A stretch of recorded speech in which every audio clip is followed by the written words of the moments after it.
vast multitudes. Your powers collide.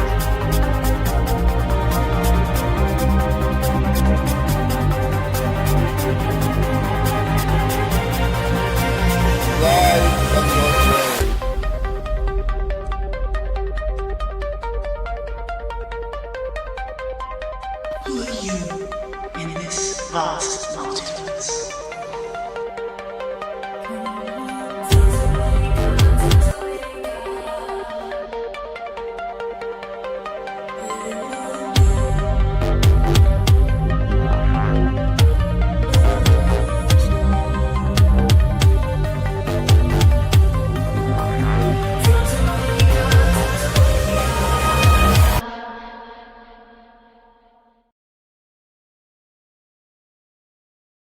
Aloha, what's up everyone? Welcome to another episode of Ancient Oblivion. I'm JayDreamerZ. Welcome to my channel. The things that we talk about here on Ancient Oblivion and my Plasma Apocalypse playlist all have to do with things that I believe that people have forgotten over time. Stuff that just has been dismissed and relegated to fantasy and fiction and basically lies, basically things that people have forgotten. So it's come to the point where the things that we have forgotten about that happened so long ago have now become the things of our movies and our fiction and our cartoons and things like that. So the Holy Hand Grenade is one of those things. Let me make sure my audio is good. It is. The Holy Hand Grenade is one of those things. If you're a Monty Python fan, like I am, I did a really good decoding of Monty Python's Search for the Holy Grail. Check that out after this video if you're interested in the topic. But the Holy Hand Grenade is what we're going to focus on today. It's also known as the Orbis cruciger. And here in probably about 10 or 15 minutes, I'm going to give out 10 free channel memberships right here to my channel, to everybody in the chat, to random people in the chat, I should say. So if you're in the chat, you might get a free JayDreamerZ channel membership. That unlocks all kinds of fun emojis and lots of members-only videos for you to binge on. All right, cool. So let's jump into the presentation today. We're going to be talking about this particular relic, this particular symbol. So I'm going to get this pulled up. I'm going to do some screen sharing. I'm going to have some pictures over here to the side. This is the guy that you saw in the thumbnail before you started watching. And he's holding onto this ball. It's a golden ball, and it's got a little X on the top. You could call it a cross. You could call it what you like to. But officially, in Latin at least, it's known as the Orbis cruciger. Now, orbis, you might have guessed, probably means something like orb or sphere. Cruciger sounds a lot like crusade, which is related to the word cross or crucifix. So that's why it's called the Orbis cruciger, right? Now, is it really an ancient weapon used as a grenade or a bomb or something? We're going to get into that. And I'm going to tell you what I think are some of these ancient secrets about this symbol that represents something much larger in the world that we live in. So before we do that, let's jump into the etymology of Orbis cruciger so we can understand better what it means besides just cross and ball. Let's see. I'm going to start at Wikipedia. It says well, sometimes it's called globus cruciger, right? So globe, orb, same thing. Globus cruciger, also known as stavrophoros sphera in Greek. Stavrophoros sphera. So I'm going to break that down. Stavro or stauros is a Greek word that means a stake. It means a pole. It means a beam and nothing else. Just a beam that goes straight up. That's it. Oftentimes there's different connotations like trees that are beams and columns on buildings and stuff, or spears.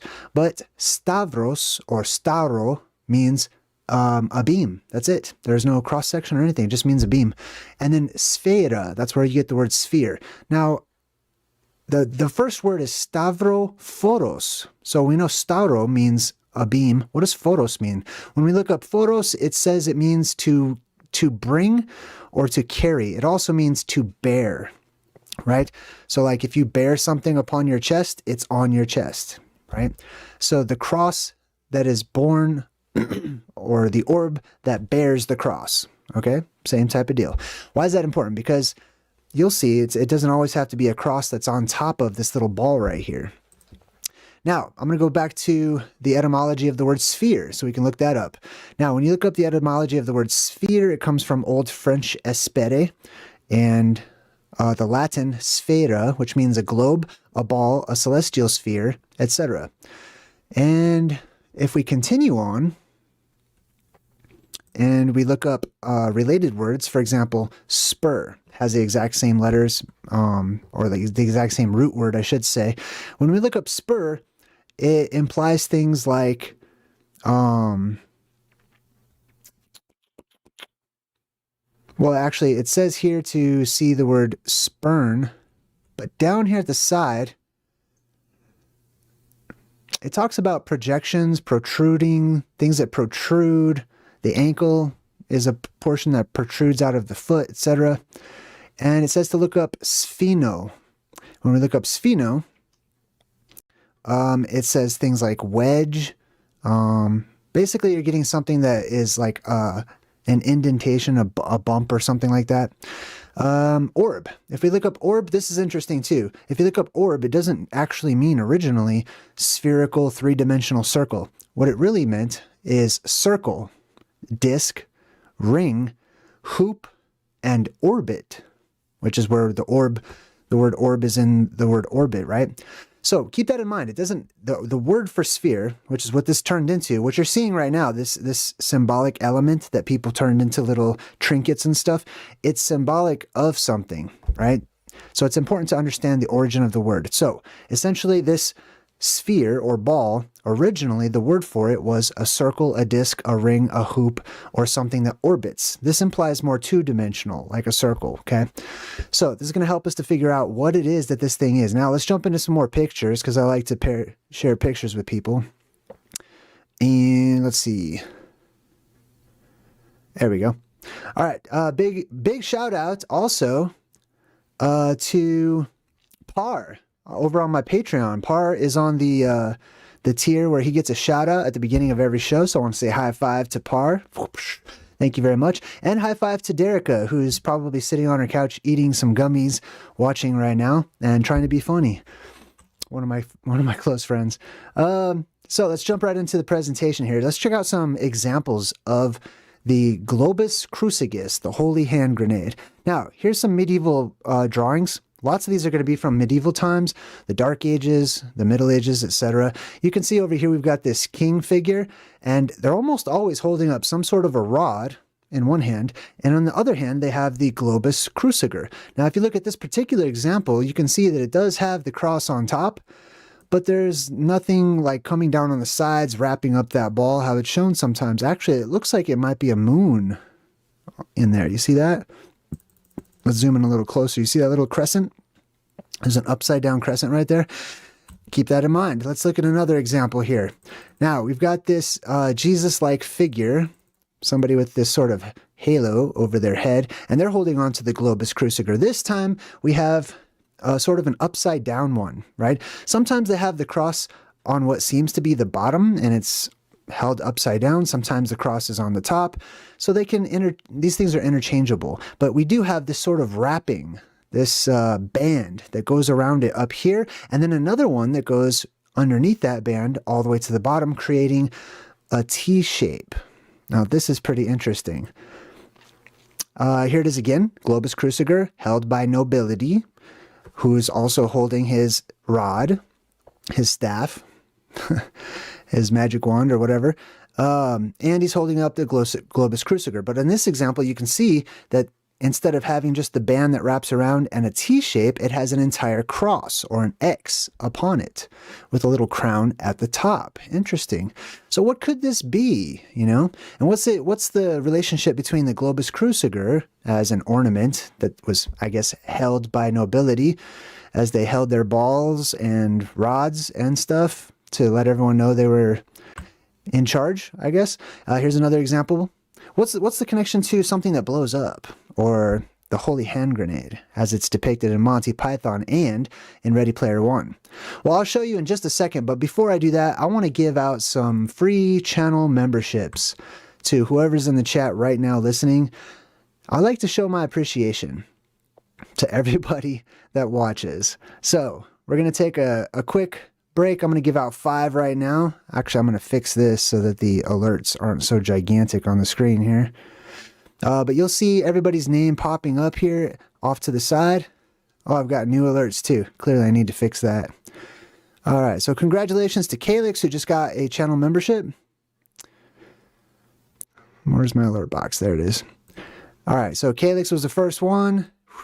Bam. Then we got Chicago Gamer, who also just got a free membership. High five to you, Chicago Gamer. What's up, everybody in the chat? I see Fun Guy in there.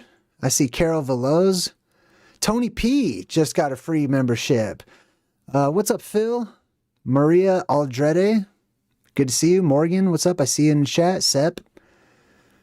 Mary Jones, what's up? Let's see. Next person to get a free channel membership is Luna Jane Parker. Welcome to the Good Vibe Tribe. Good to see you. All right, there should be a couple more coming up, and then we'll continue on with the presentation, and then I'll give out 5 more later towards the end. Hey, Eric Ibu Elliott just gave me $1.49 in the super chat. Thank you, Eric. That's awesome. High five. Tiffany Bort is number 4 of our free memberships in the chat. What's up, Mario Knows? Good to see you. Calix, Ingrid, aka She-Wolf, Michael A. Spinwave. What's up, Spinwave? Hippie Wizard, Luna Jane Parker. Good to see you guys. All right, I think there might be one more. I don't know. Let's go ahead and move on. All right, cool. Let's see. So you can see that he's got the Orbis Crucibus right there in his hand. Here's another style of the Orbis Crucibus. Right? You can see him sitting down on his chair, holding his Orbis Crucibus. Okay? And it looks pretty traditional right here, but you can see it's blue. So we're starting to get some clues as to what this thing might have originally been. It's blue in this picture of it, and it doesn't have any wrappings on it whatsoever. That's interesting. Let's see what this one over here has. This guy's holding his up proudly. It looks like a donut with a cross on it. This looks like something that could be at the donut shop. But instead of the orb, it's got a hole in the middle. So that's something we should keep in mind. So this Orbis Crucibus doesn't always have the same bands in the same lengths or the same ways. Sometimes it's an X, sometimes it's a T, sometimes it's missing altogether, and sometimes it has a hole right in the middle.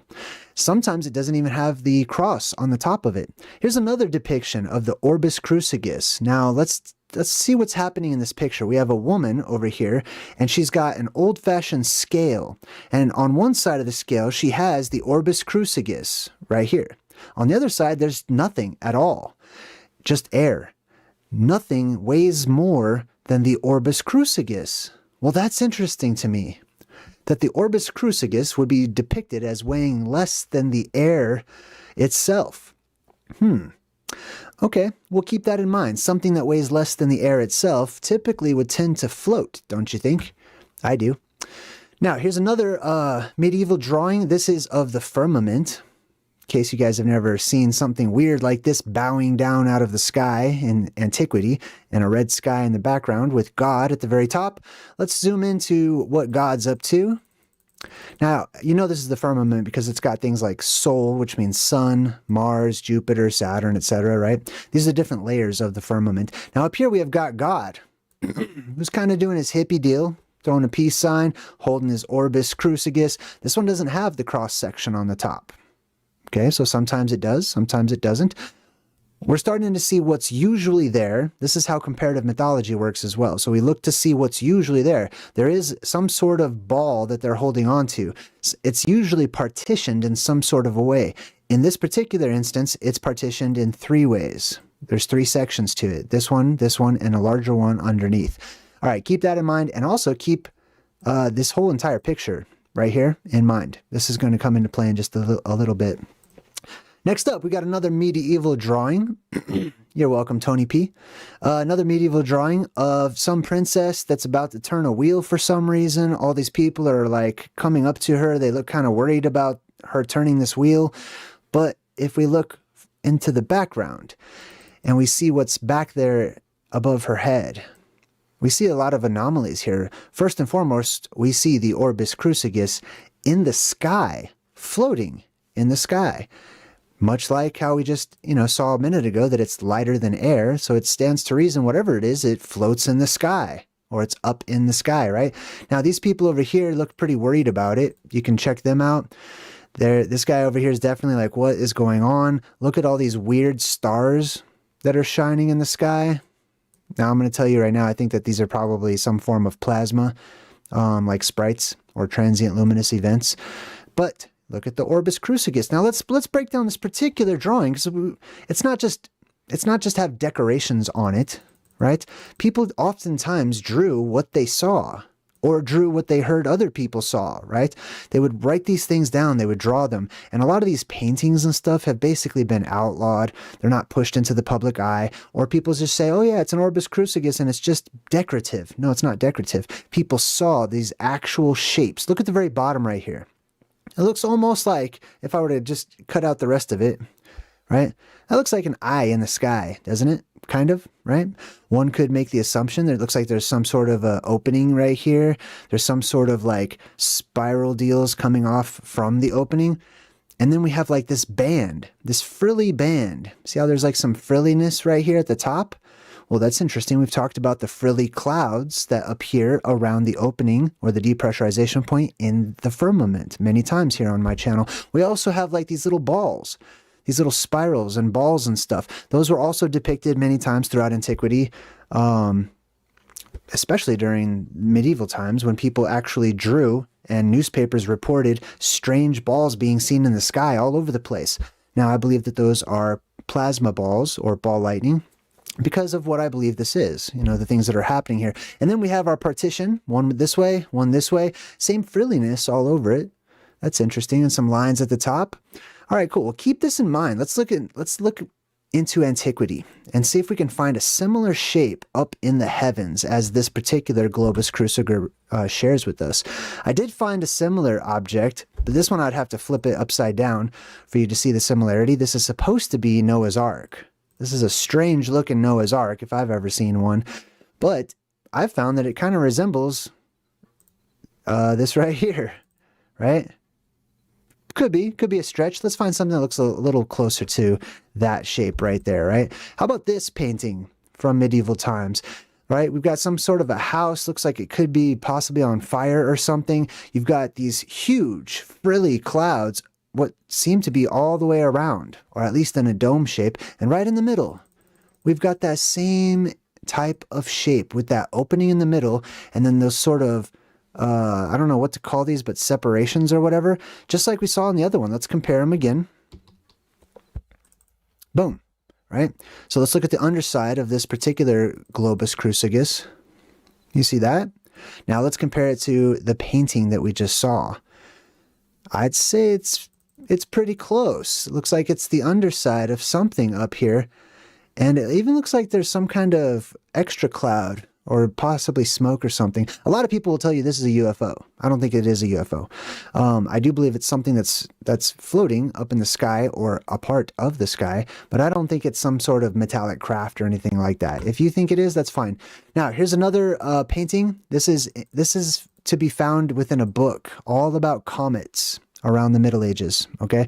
So people thought they were looking at comets. Any weird thing that they saw in the sky, if it's some sort of a flash of light or a big ball of light or something, oftentimes they would actually call it a comet. So as you can see here, I'll zoom out, this was included in the book. Does that look like any kind of comet you've ever seen? Nope. No kind of comet I've ever seen. Let's zoom in a little bit more and see if we find some similarities to that bottom side of that orbis cruciger. It kind of does actually share what look to be like some similarities. There's a hole in the middle, just like that donut-shaped orbis cruciger that we saw earlier. And then it looks like there's maybe stuff coming out of that hole and then coming down and raining down onto the land. Let's look at the whole picture one more time here. And it seems to be coming from this central location. Right, so hold on, let me zoom and go down to the land so we can see it a little better. So you can see that whatever it is that's coming out of that hole in the sky, it seems to be going straight down towards the earth and even hitting cities, buildings, mosque-looking things. They have some red streaks to them. That's interesting. This kind of reminds me of Stephen King's Under the Dome, whenever the people lived under a type of a firmament, a glass dome. And they said that the stars would fall in pink lines, and it looks exactly like this painting from hundreds and hundreds of years ago. Under the Dome, Stephen King's Under the Dome scene. Now, here's some more pictures from the exact same book, right? So I wanted to show you some of these examples. So take a look at this one, right? You can see there's people down here marveling at whatever it is in the sky. If that was the moon or the sun or anything, I doubt they would be like, oh my goodness, look at it, and make a big deal to put that in the painting. They would probably just be going about their daily lives.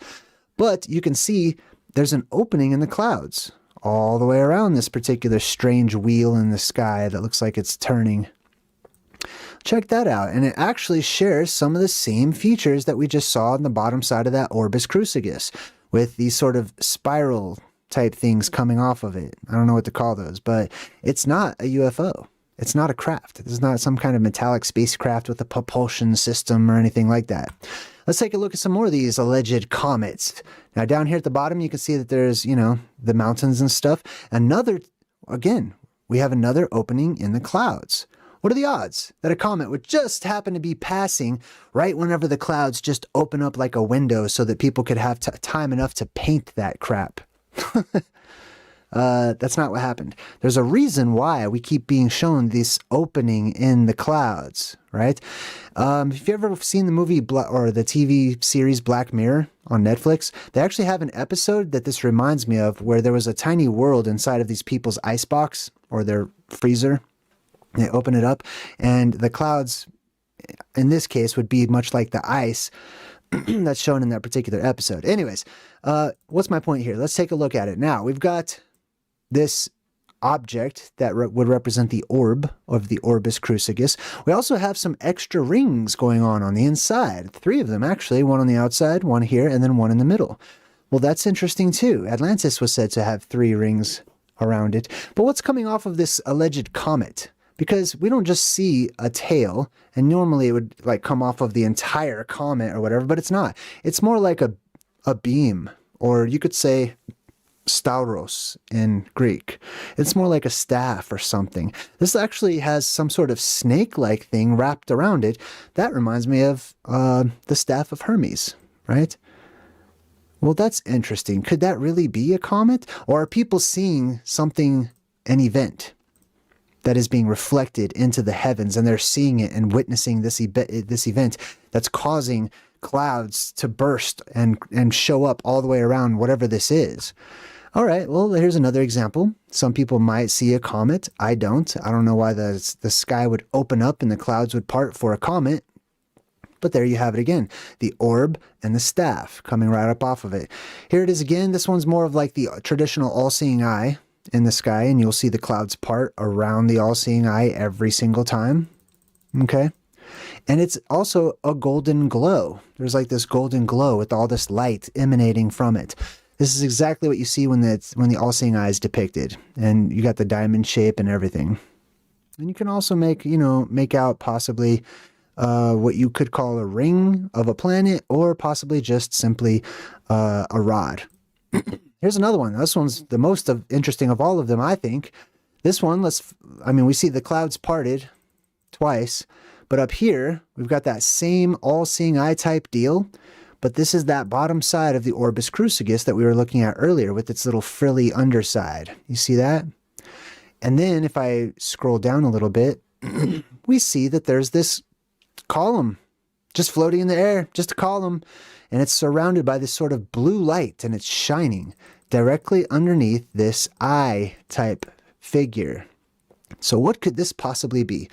What could cause the clouds to suddenly appear around an object in the sky, or 2 objects in the sky?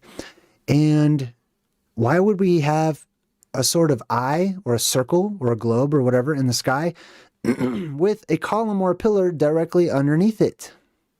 I'll tell you why. Stay tuned. All right, cool. So here we've got Mother Mary. I wanted to see if I could find any other strange things that appeared in the heavens within antiquity. And Mary is over here praying to baby Jesus. She likes to pray to the baby Jesus version, little 6 pounds, 5 ounce baby Jesus. So she's praying to baby Jesus. And right behind her, we've got excuse me, what many people believe to be a UFO. Lots of these things are going to be depicted as UFOs. People are going to see UFOs because they've not been told that there's other possibilities, right? But we have the same type of thing, something that looks sort of eye-shaped, or you could say bowl-shaped, or if you turn it upside down, dome-shaped, in the sky, and there's light emanating from it. This guy down here in the corner is checking it out too. The painter made a point to let you know this is anomalous. This is interesting at the time. This guy's checking it out and looking right up at it.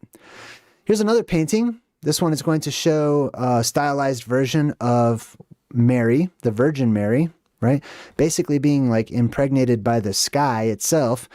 You can see that there's some kind of opening up there and a beam of light. Let me zoom in on that. Here's the opening, right? This is what it looks like when you zoom in on it.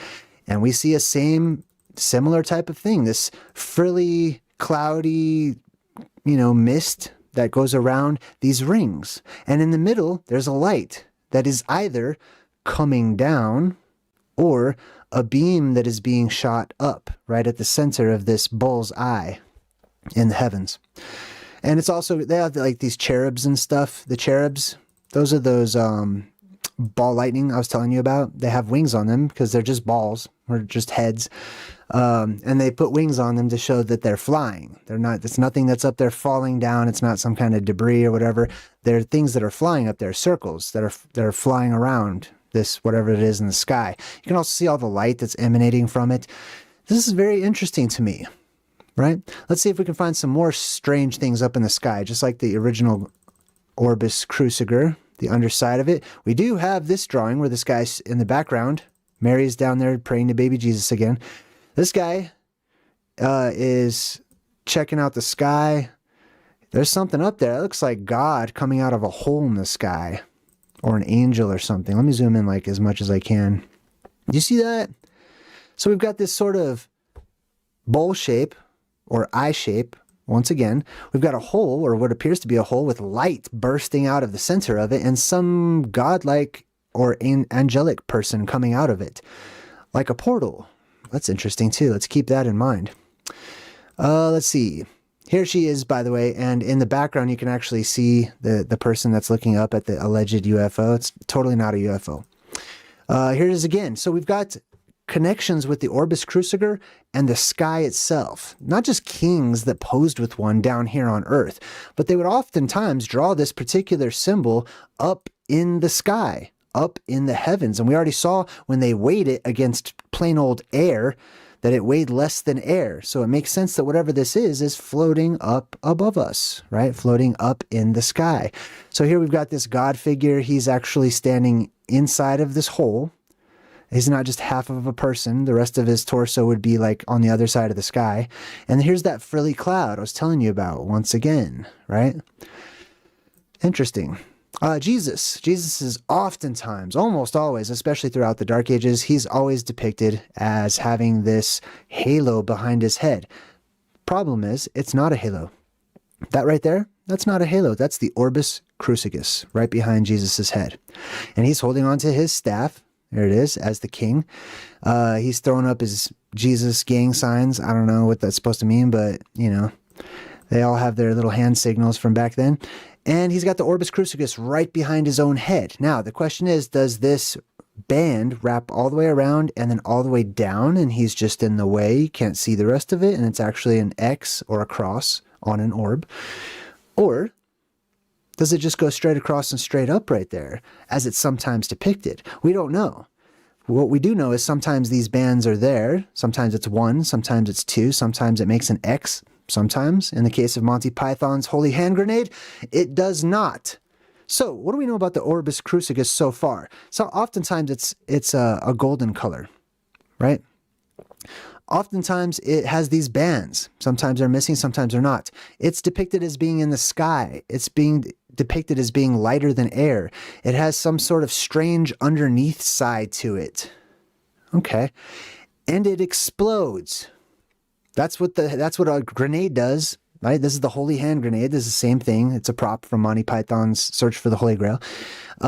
It explodes. That's what this does. Okay. So if we incorporate fiction into our comparative mythological studies, Let's put that on the table.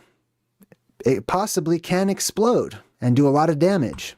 Just like in the movie Ready Player One. They used the holy hand grenade, and when they threw it out there, it took out a lot of people all at one time. Okay, we'll keep all this stuff in mind. We're putting together a case for what it might be. Now, let's take a look at some other examples. Here we have this Jesus-like saint-looking dude, throwing up the peace sign or whatever. But let's take a look at the Orbis Crucis now. Interesting. No longer solid gold, as it's commonly depicted. As an ornament, they make it gold, symbolically, right? But many times it was not gold. Many times the Orbis Crucis was shown as being made of glass or some sort of material that's translucent.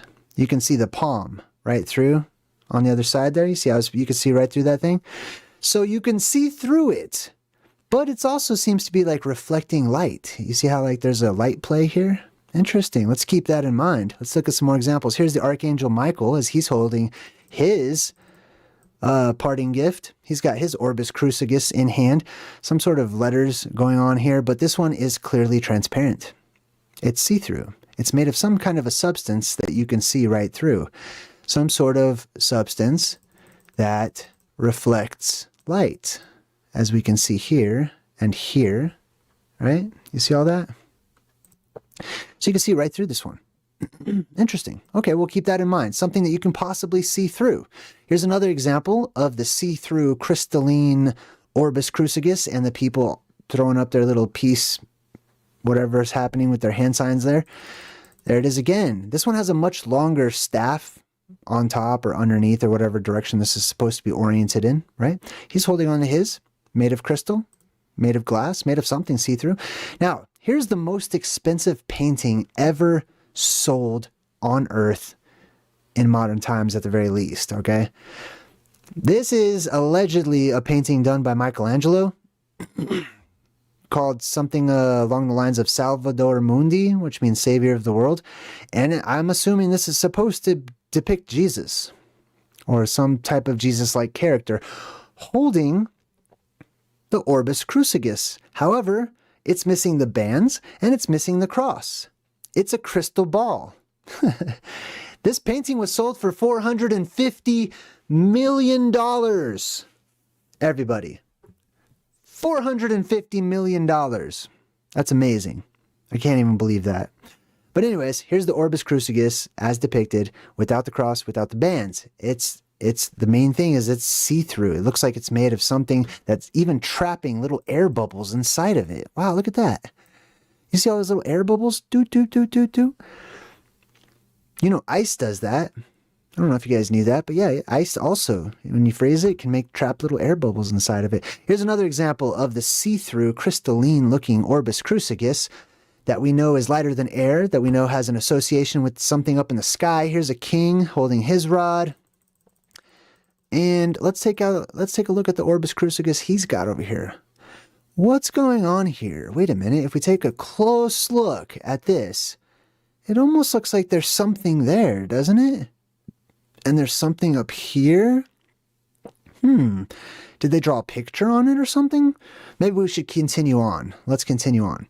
Now, here's another guy holding his Orbis Crucis, but it's basically like a crystal ball. He's throwing up his little hand signs. I don't know. Like, how do they pose? They're like, hey, bro, I need you to pose. Okay, go. That's how my son used to pose for pictures. He didn't know what to do. He would go like this for his poses for no reason. But anyways, this guy's doing his weird Freddy Krueger hand pose. And let's check out his Orbis Crucis. Now, this one's interesting too. You can see the light reflecting off of it. It seems to be pretty dark, but it also has these rings. Can you see that? Look at all these different rings. Look, looks like there's maybe 1, 2, 3, 4, 5, 6, 7, 8, 9 rings. Interesting. I wonder what that could be or represent. Huh. Is there even a face in the middle? I swear that looks like a little face. Maybe it's just me. But let's keep comparing, shall we? Oh yeah, the rings, remember? 1, 2, 3, 4, 5, 6, 7, 8, and the center one, 9. Well, that's an interesting correlation to make, right? This guy's holding the orbis cruciger, 9 rings.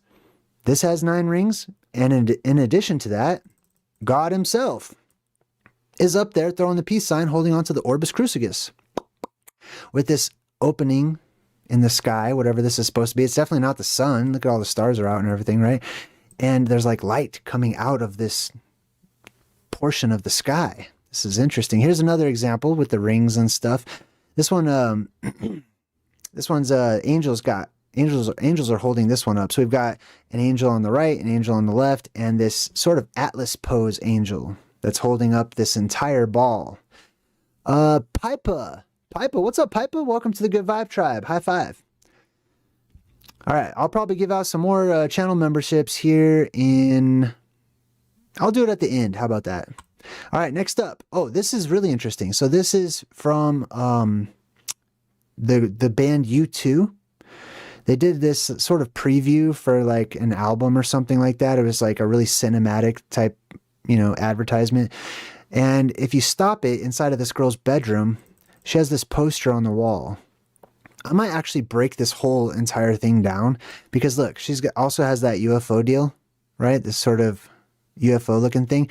And then they show you the same similar type of image that we just looked at within the orbis cruciger. And it says everything you know is wrong. That's interesting to me.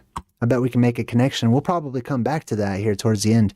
Now, here's another orbis cruciger. You see this one? What's going on over here though? What is that? What's happening here? Let's check that out. So we've got this guy throwing up his peace sign. The orbis cruciger looks like there's a picture in there. What's in that picture? Well, I see a horizon. That's got to be a horizon. Maybe a little sun, right? Maybe like a castle or a mountain or something happening. Okay, so this orbis cruciger is starting to show us land. Well, that's interesting. Let's see if we can find some more examples of that. We do, actually. We find many examples of this crystalline ball known as the orbis cruciger and this mountain with this huge mountain that seems to be jutting straight up out of the earth right there, kind of jagged looking, going all the way down. I've seen this mountain somewhere before. Interesting. Let's see if we can find some more examples. We do.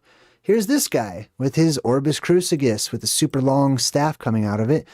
And this one, we've got the nighttime sky, possibly a sunrise or something like that. There's definitely land. There's the horizon. There's some kind of mountain and a city around it happening right there. I've got another one, the orbis cruciger with this huge cross on top of it. And on this one, we can see it clear as day. There's the moon right up here. Here's some boats. Here's a gigantic rock just jutting up out of the ocean. Looks like maybe some light coming out of the rock. Can you see that? Let's take a closer look at it. You see that? There's the top of the rock. Similar type of rock that we just looked at in the other ones. Has like, stuff like that. It looks like it's coming straight up, this dark rock, and there's maybe some faint glow coming up after it.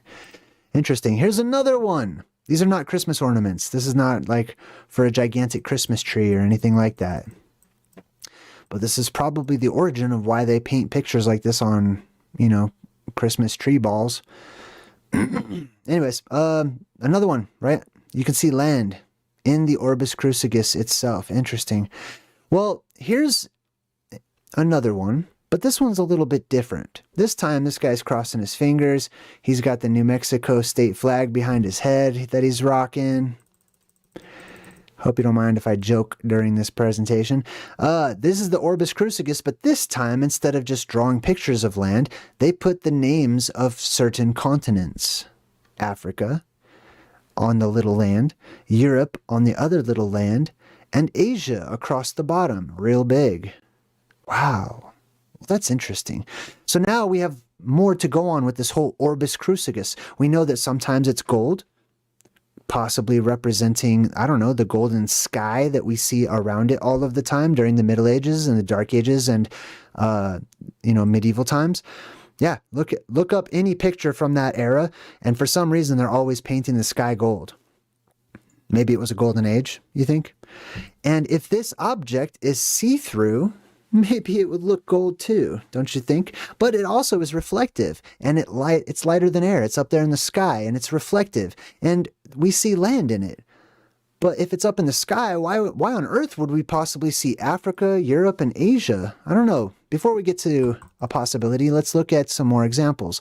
Here's this guy holding his sword and his orbis cruciger, which has Asia, Europe, and Africa. This is also known as the T and O map. They made maps of this. The orbis cruciger was just a three-dimensional trinket that represented this map.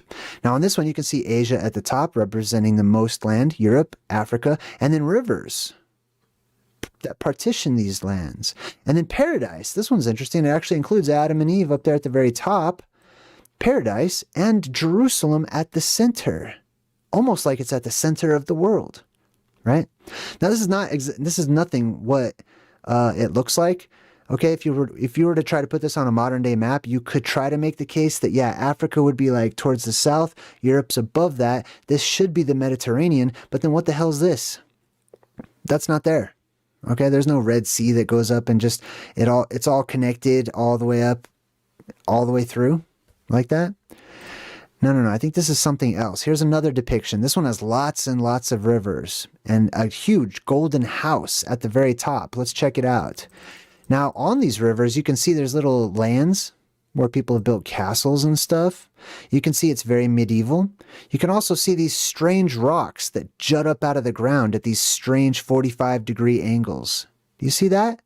We have a lot of those here in Colorado. It's a park called the Garden of the Gods. But Captain Kirk basically fought against some alien reptilian creature on one of those kinds of rocks. There's Red Rocks Amphitheater here in Colorado that looks exactly like this place. Might as well have a band in there, like probably Bill and Ted rocking out, Wild Stallions. Anyways, all these rivers, they meet up at this golden house. How many rivers touch the golden house? 1, 2, 3, 4. It represents the Garden of Eden, represents paradise. So we have this paradise connection with the orbis cruciger, paradise right here, Jerusalem at the center. Jerusalem is at the center of the world according to the Bible, right? It's not in the Middle East anywhere. It's at the center of the world, which is the North Pole. Here's another one, another example of it. You got the T and O map, orbis cruciger style.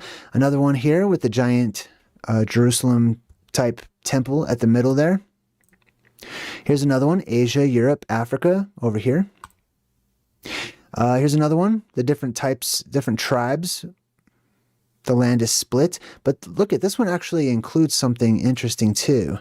This one has Noah's Ark on the top of a high and lofty flat mountain. Or at least I'm guessing that's Noah's Ark. That's what it's typically depicted as. Or if you don't look at it as Noah's Ark and just the shape, it's a bowl shape. That's interesting. Okay. So yeah, somewhere up here near paradise at the center of the world, this boat landed on top of this high and lofty mountain. I will tell you right now, I believe it's Rupus Nigra. It's Mount Meru at the center of the world at the North Pole. This is a picture, a drawing for the book called Behold a Smoky God, or I just confused Behold a Pale Horse with a Smoky God. It's funny. Anyways, there's a book called The Smoky God, where this guy, Olaf Johansson, I think. Anyways, he's a Norseman, and him and his father go all the way up to the North Pole, where they meet giants, 12 feet tall, and they take them into the inner earth through an opening at the North Pole. But if you look right up here, that's what I was really checking out. We've got the same golden background represented by this wall. And then we've got this interesting shape, which has what looks like a circle in the middle, and then 4 little areas separated by these blue markers. I think that might represent the land at the top of the world, as I'm always showing you guys. Now, here's an old map of the world called Universal, or Universal. If we go to the very top, towards the North Pole, here's what we see. Not the traditional looking Urbano Monti or Gerardus Mercator map from the Middle Ages, where it's perfectly cross-sectioned like an X and a circle as an island at the top of the world. This one has multiple islands at the top of the world, and it even has 2 islands down here with a waterway between them that goes up and a waterway that goes across, making a T shape, right? All together, if we drew a circle around all of these, that kind of is similar, I would say, to our orbis cruciger, right? Could it be that something in the heavens is reflecting something on Earth? Or, as above, so below? I believe so. Let's take a look at that rock in the middle. Let's see if that matches the rocks that are drawn inside of the orbis cruciger. I'd say it does. I'd say it's a candidate, right? Same type of gigantic rock just jutting up out of the water. We also have land that is split by rivers, as the biblical Garden of Eden has been portrayed as doing, right? Going back to that U2 video, okay? All throughout this U2 video, we have these sort of reflective orbs that are like flying across the city. Nobody really knows why. There's some rapture symbolism even. People disappear and they end up in the desert in that particular video. But look, I want you to focus on the orb itself, or the bowl shape, the dome shape. Sometimes it's drawn as a whole sphere, sometimes not. But here you can see it's reflecting the land below it, right? This is interesting that they would put this in your music videos, showing you a gigantic bowl shape in the sky that is reflecting the land below it. Interesting. This also happened in the TV series called 3-Body Problem on Netflix, which I've also decoded. You can check that out on my Truth in Movies section. So a hole opened up in the sky, it created an eyeball shape, and suddenly the whole entire sky reflected all of the land below it. All of the city and everything. These are like city streets and buildings and stuff up here that they're looking at. So we've got this reoccurring concept, even within our modern day fiction, science fiction and whatnot, of a reflective dome or object or bowl up in the sky that's reflecting the land that's right below it. Now these are safety dome mirrors. You see these all over the place. They'll stick them up in the corners of hallways and businesses and stuff. And I want you to pay close attention to how they warp and distort what is seen below them. Okay? It's done purposefully so that you can see more. You can see more of an area, right? But if you have a sort of bowl shape reflective surface, just like these safety domes or whatever they're called, safety mirrors, you can see how the image is distorted. This hallway is not really this shape, right? It gets bigger towards the middle and smaller as it gets further and further away. The perspective is kind of warped when it comes to these particular safety mirrors. Here's another example, right, of a safety mirror, sort of a dome shape. It doesn't matter if it's only like a half of a one, because if we had some sort of bowl-shaped object hanging in our sky, your mind would know there's another side to it. There's a backside. But this is what you would see. You would only see this particular angle. You'd only see half of it, basically, right? And these are the kinds of images that you would see if you had a reflective surface hanging in the sky above. Except instead of reflecting grocery store shelves or whatever, it would reflect the earth, the continents. It would reflect the land that's directly below, which is exactly what I believe is happening with this orbis cruciger that was hanging up in the heavens as a part of the very firmament itself. I call this the apex dome. And I do believe that I've spoken about this at length many different times. If you're interested in the sky reflecting the land below and how ancient cartographers could actually look up and draw out, make a map of the world that they live in without having to go exploring all over the place, check out this video. It's on my Ancient Oblivion playlist. It's called Firmament Mirror. Right now it's at 78,000 views. I'd love to see that get up to 100 or so, because I feel this is very important as a topic for us to discuss. Now, just as some bonus material, and then I'm going to give out some free channel memberships, we also have the Golden Globe Awards, which is similar. It kind of reminds me of the Orbis Cruciger, right? So the Golden Globes, the actors and stuff like that, Hollywood has this stuff all over.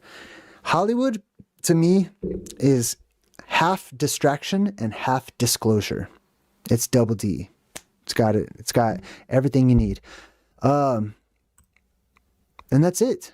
Damn, I thought I had more to share than that. But yeah, I guess I thought I had more bonus pictures. I guess not. Let me hand out some JayDreamerZ channel memberships in the chat. If you're in the chat, excuse me.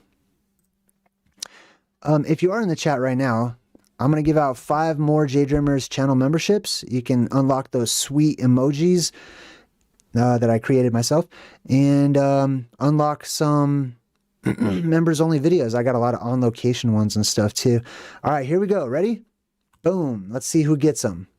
I want you guys to congratulate the winners, please, and show your support through some positive emojis in the chat.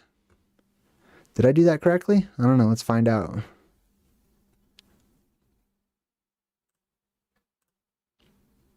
Oh, now I did.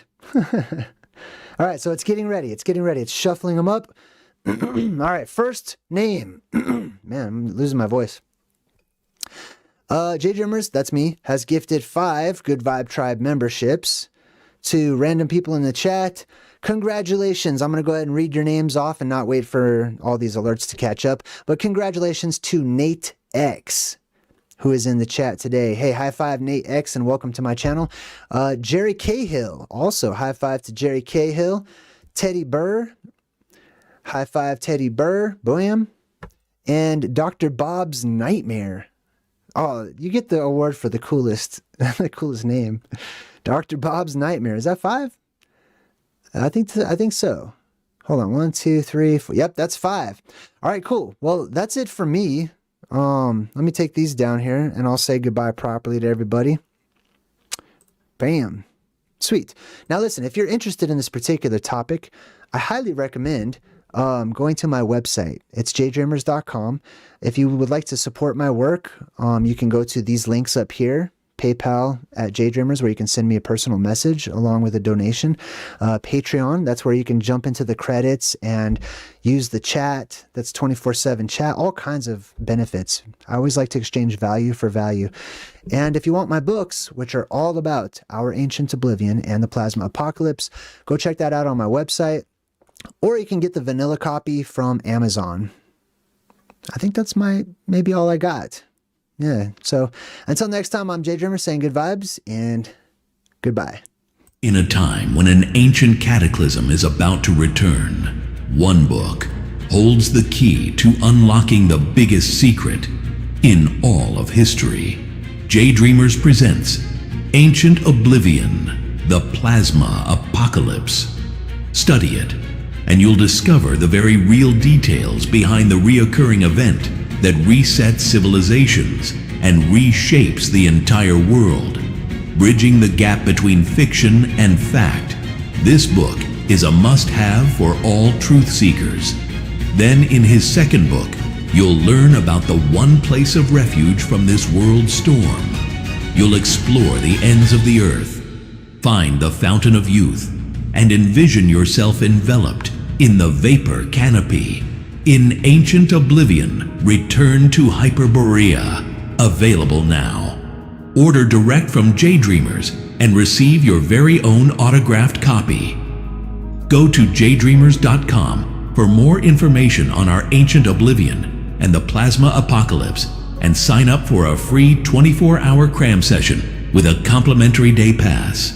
The end is near, so order now before it's too late.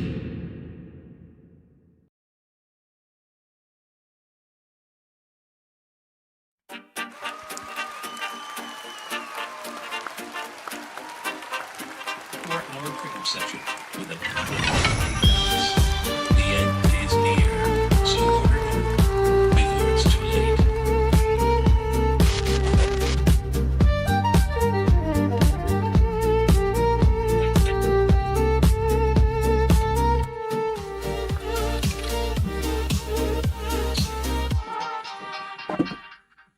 Oh shit.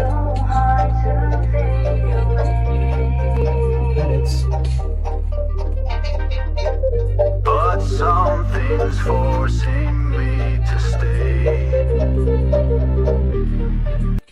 It'd be easier on me if I turn away to flee. But there's something holding on, the way thinking long gone. There's so many ways to escape, but I guess it's time to wake up, time to